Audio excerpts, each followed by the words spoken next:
ये war Kang के खिलाफ नहीं है, ये वॉर है एक ऐसे विलन के खिलाफ जो सबको जीतने देता है, सिर्फ इसलिए ताकि एंड में सब उसके सामने झुक जाएं। डॉक्टर डूम मार्वल का सबसे इंटेलिजेंट, मोस्ट स्ट्रेटेजिक और डेंजरस विलन, और अवेंजर्स डूम्सडे में उसका शिकार बनने वाला है। देखो, कॉमिक्स में डूम कभी एक स्टार्टर विलन नहीं होता, वो एंड गेम होता है। सीक्रेट वॉर्स 2015 की स्टोरी लाइन में जब मल्टीवर्स कोलैप्स करता है तो डूम बन जाता है किंग एम्परर डूम, सब रियलिटीज का फ्यूजन, और डूम उन सबका रूलर। वो कैंग, रीड रिचर्ड्स, स्ट्रेंज सबको आउटस्मार्ट करता है, बट उसकी एंट्री सडन नहीं होती। पहले वो शेडोज में ऑपरेट करता है, पॉलिटिक्स को ट्विस्ट करता है, फिर एक ऐसा मोमेंट आता है जहां he lets everyone fall and then rises like a king. देखो, अगर हम बात करें तो अवेंजर्स डूम्सडे का सेटअप आखिर होगा कैसे। देखो, फिलहाल अवेंजर्स द कैंग डायनेस्टी जिसे मार्वल ने कैंसिल आउट कर दिया था, और ये हाइप बिल्कुल भी खत्म ना हो इसीलिए उन्होंने आरडीजे को एज अ डूम कास्ट किया और अपनी डूम्सडे की स्टोरी लाइन को आगे बढ़ाया। तो और अब तुम देख सकते हो क्या ही हाइप बनी है भाई। तो वापस से मुद्दे पर आते हैं, तो मल्टीपल यूनिवर्स कोलैप्स करने लगते हैं और इसी कोलैप्स में एक वॉइस एक्टिवेट होती है, कैंग वाज अ चाइल्ड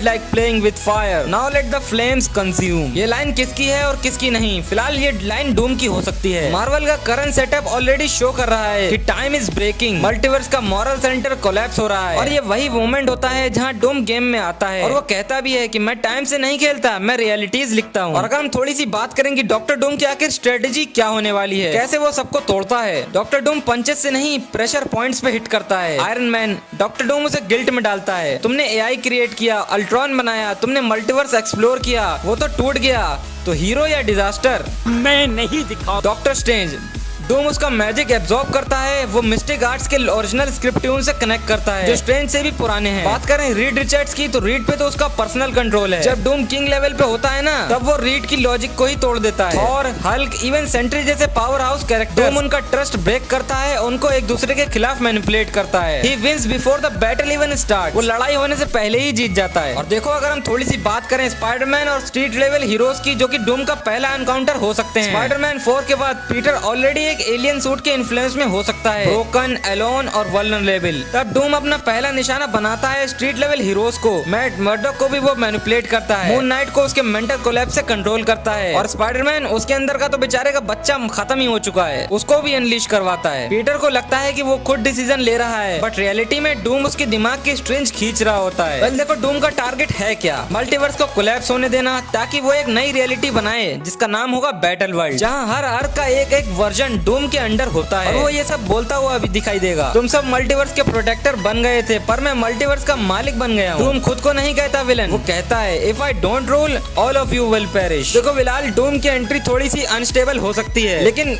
गदर तो वैसे ही होगा जैसे एंड गेम में हुआ था, और ये मूवी 1 बिलियन तो जरूर क्रॉस कर जाएगी। और तुम ये मोमेंट देखना चाहते हो ना, जब अवेंजर्स फाइनली डूम के सामने खड़े होते हैं, तब वो हाथ नहीं उठाता, वो बस एक मिरर उठाता है, और वो ये बोलता भी है कि मैं तुम्हारे डिसीजन का रिजल्ट हूँ, तुम लोगों ने ही मुझे बनाया है। वेल, ये सब थ्योरीज हैं, क्या ये सच होंगी ये भी तुम कमेंट्स में बताना जरूर। देखो, कैमरा डूम के फेस पे जूम करता है और उसका मार्स ग्लेयर करता है, और सिर्फ एक वर्ड बोलता है, जाओ, नील डाउन। अवेंजर्स डूम्सडे का टाइटल अपीयर होता है और मल्टीवर्स अंधेरे में चला जाता है। लाइक ये बिल्कुल इन्फिनिटी वॉर वाले इंट्रो और एंड गेम के इंट्रो की तरह हो सकता है। क्या मार्वल कुछ ऐसा पॉसिबल करने दे सकता है? अगर कुछ ऐसा हो गया तो भाई बिल्कुल ही मजा आने वाला है। Doctor doom is not just coming, he is already here. देखो, डॉक्टर डूम सिर्फ आ नहीं रहा, वो आ चुका है, देख रहा है और रुका हुआ है, और जब वो चलेगा दुनिया सिर्फ उसकी रहेगी। वेल, देखो, जब डॉक्टर डूम आता है ना, तो वो सिर्फ एक बैटल नहीं होती है एक जजमेंट, जहाँ हर अवेंजर, हर हीरो अपनी पहचान, अपना डिसीजन और अपने एक्शंस के कॉन्सिक्वेंस से गुजरता है। डूम उनके सामने खड़ा होता है, नॉट एज अ कॉन्करर